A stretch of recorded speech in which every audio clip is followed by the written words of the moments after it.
Today we are doing a short side-by-side comparison between the Nikon Coolpix A and the Fujifilm XF10. Now both these two cameras are compact-sized cameras but feature APS-C sensors, so you can easily fit them into your pocket while still get good images out of it. One of the typical models in this category, which is not included today, is a Ricoh GR series. I found them not only more expensive than these two. So in this video, we'll find out how these two cheaper options are still compatible in 2020 and what are the main differences between the two. Starting up these two cameras, you'll find the Nikon Coolpix A got this retractable lens with the lift type lens cap. Now this does feel easier if you are using one hand, but if you are working in dusty environment and you do not want the dust to be trapped into the elements, I think the more traditional type of lens cap in the Fujifilm does feel more reliable. The second thing I want to point out is the sensor. The Nikon has 16 megapixel sensor, whereas the Fujifilm has 24 megapixel sensor. Now, theoretically, more pixel density will provide more detail, while less pixel will enhance the low light performance. However, due to the lack of AA filter on Nikon, the image tends to be actually sharper. It has more detail and crisper feeling when I look at it. Whereas in Fujifilm, the low light performance I found is actually noticeably better. So I would say with Nikon, I will confidently put on ISO 1600, whereas in Fuji, ISO 3200 or 6400 is pretty acceptable. But bear in mind though, Fuji is known of being darker under the same ISO. In terms of image coming out from these two, I would say the Nikon has more color depth and tends to be sharper. Sometimes it's over sharpening. The raw file has a more dynamic range, so you can recover more highlight details. I usually find the color needs to be readjusted. It tends to be more of warmish, orangish, whatever you like to call. The Fujifilm on the other hand has more of natural, pleasing and flat colors, even from the JPEG. The RAW from Fujifilm, however, does not recover so much highlights and overexposure details, but you will find yourself easier to adjust the colors. I do find that you can use the Manage Picture Control settings to upload some preset profiles in advance in the Nikon before you're shooting, whereas in Fuji, as everybody knows, there are plenty of film simulation presets there. So if you are interested in editing your photos in RAW, maybe the Nikon is a better option. But if you don't want to spend that much time, then go to the Fujifilm. If you are a fan of these physical buttons, the Nikon does give you more than enough function buttons, and these are all customizable.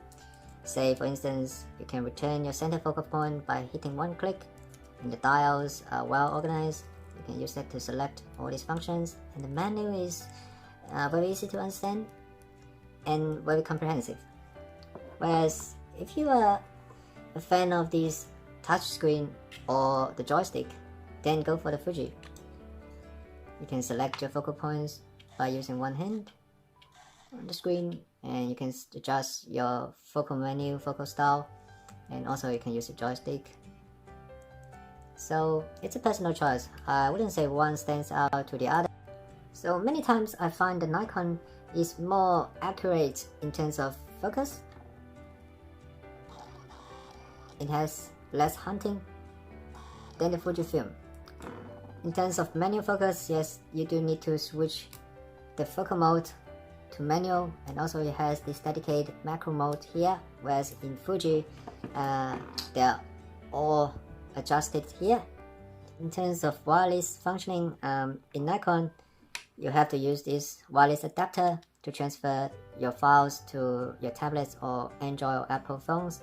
But one of the good things from Nikon which stands out is that its app can actually transfer RAW files.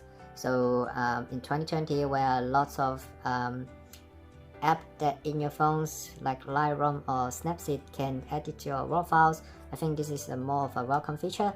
The Fujifilm, however, has a Bluetooth connection which allows you to easily connect to your phone, and the app does not transfer RAW file, but it allows you to automatically transfer your files in the background. So for me, I personally prefer the RAW transfer functions in Nikon, and I would recommend all these other companies to do the same thing. So hopefully Fujifilm do it in its later upgrades, and that would be very pleased.